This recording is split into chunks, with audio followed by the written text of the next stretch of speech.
බලමු බ්ලැක් එක මොන වගේද කියලා. ගොඩක් ඉන්න ගයිස් මේක අරගෙන අපි මොකද වෙන්නේ මචං? මචං මේ දවස් ටිකේ පට්ට විසි අලුත් වැඩ වගේක් යනවා අපේ. අලුත් වයිබ් එකක් වගේ. ඔව් මචං අපි පොඩ්ඩක් අපි ස්ටෝ එක වෙනස් කරා. තාම අපි මේක හදලා ඉවරත් නෑ. ලෝගෝ එකක් තාම මෙතන තියෙන්නේ. වීඩියෝ එක ඔන් කරපු හින්දම මම ඔයාලට අනිව විශේෂ කාරණාවක් කියන්නම්. අපි ඉන්ට්‍රොඩියුස් කරනවා මාකට් එකට රොක් කල්චර් අපේ පෝලෝ ටී එක. මේක සාමාන්‍යයෙන් ඔෆිස් වෙයා කරන්න හොඳ ටී එකක්. මේකේ රොක් කියලා අපේ බ්‍රෑන්ඩ් එක මෙතනින් යනවා. ඒක හයි බිල්ඩ් එකක් තමයි යන්නේ. මේකේ බ්ලැක් ඇන්ඩ් වයිට් අවైలබල් තියෙනවා දැනට අපි ළඟ.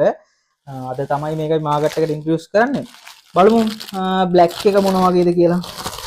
ගොඩක් ඉන්න ගයිස් මේක අරගෙන අපි මේ තියෙන්නේ ගයිස් මේකේ බ්ලැක් ටී එක.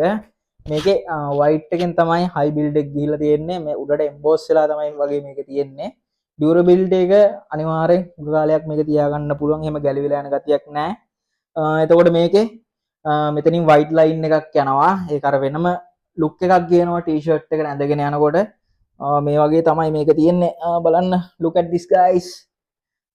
මේ වයිට් ටී එක මේක සාමාන්‍යයෙන් ඔෆිස් එකට වෙයා කරන්න හොඳ මැටීරියල් එකකින් තමයි රොක් කල්චර් අපි මේ ටී එක කරලා තියෙන්නේ පෝලෝ ටී එක. මම ඔයාලට මේක ළඟදීම ඔෆර් එකක් අරන් එන්නත් බලාපොරොත්තු වෙමින් ඉන්නවා. අද තමයි ෆස්ට් ටයිම් මම මේක මාකට් එකට ඉන්ට්‍රොඩියුස් කරන්නේ. එහෙනම් අපි ඊළඟ වීඩියෝ එකකින් හම්බෙමු. ඔයගොල්ලෝ හැමෝටම ජය වේවා. Premium quality and exclusive design. Rock culture.